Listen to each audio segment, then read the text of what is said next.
జిల్లా పెదకూరుపాడు నియోజకవర్గం అమరావతి మండలంలోని అమరలింగేశ్వర స్వామి దేవస్థానంలో హుండీ ఆదాయం 1,60,60,2,055 రూపాయలుగా వచ్చింది. శ్రీ అమరేశ్వర స్వామి వారి దేవస్థానం కార్తీక మాసం మొత్తం ఆదాయం 1,60,60,2,055 రూపాయలు వచ్చినట్లు దేవస్థానం కార్యనిర్వహణ అధికారి వేమూరి గోపి తెలియజేశారు. కార్తీక మాసం హుండీల ద్వారా వచ్చిన ఆదాయం లెక్కించగా ప్రధాన హుండీల ద్వారా, అన్నదానం హుండీల ద్వారా 37 రోజులకు కాను ఆదాయం వచ్చినట్లు ఆయన తెలిపారు. కార్తీక మాసంలో ప్రత్యేక దర్శనం టికెట్ల ద్వారా 40,13,500 రూపాయలు, అభిషేకం ద్వారా 17,14,200 రూపాయలు వచ్చినట్లు అధికారులు తెలియజేశారు.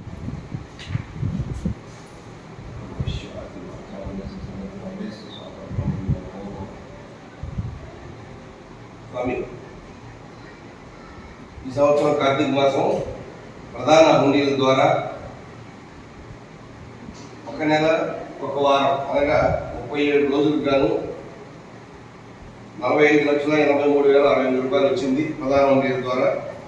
ఇది అన్నదాన హుండీల ద్వారా 1,22,750 రూపాయలు వచ్చింది. మొత్తం కలిసి 47,05,810 రూపాయలు వచ్చింది. ఇది ఆదాయం 37 రోజులుగా వచ్చింది. ఇది గతంలో కంటే కొంచెం తగ్గింది. అంటే గతంలో 71 రోజుకి తీశారు, 50 లక్షలు వచ్చింది. ఈసారి మనం 37 రోజులకు తీసాం, దీనిగా 47,05,000 రూపాయలు వచ్చాయి. దసరా తీసుకుంటే 11 లక్షల చెప్పి వచ్చింది. అక్కడ కంపేర్ చేసుకుంటే ఇంకా ఎక్కువ వచ్చింది, 4-5 లక్షల వరకు లాస్ట్ ఇయర్ కంటే. అది స్వామివారి మనం కార్తీక మాసం హుండీలు జరగగా, కార్తీక మాసం అనంతరం హుండీలు జరగగా ఒక నెల 7 రోజులు, ఒక నెల ఒక వారం 45,83,065 రూపాయలు ప్రధాన హుండీల ద్వారా వచ్చింది. ఇది అన్నదానానికి 1,22,750 రూపాయలు వచ్చింది. మొత్తం కలిసి 47,05,710 రూపాయలు వచ్చింది. ఇది ఒక నెల ఒక వారానికి రావడం జరిగింది. గత సంవత్సరం కంటే కంపేర్ చేస్తే గత సంవత్సరం 71 రోజులకు గాను హుండీ జరగగా వచ్చిన అమౌంట్తో కంపేర్ చేస్తే ఇది 37 రోజులకి కొంచెం తక్కువగా వచ్చింది. మధ్యలో తీసాం కాబట్టి 11 లక్షల చక్ర మనకు 11,50,000 రూపాయలు దసరాల తర్వాత వచ్చింది.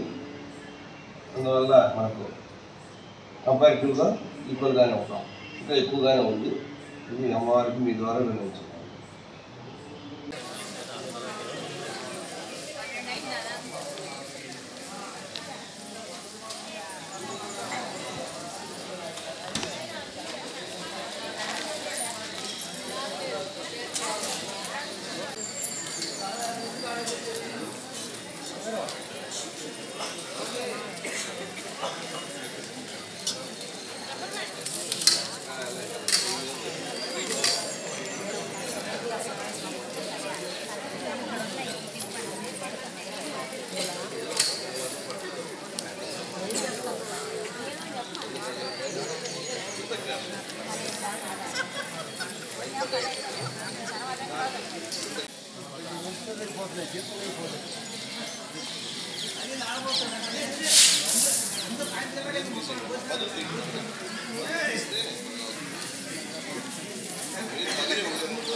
I know.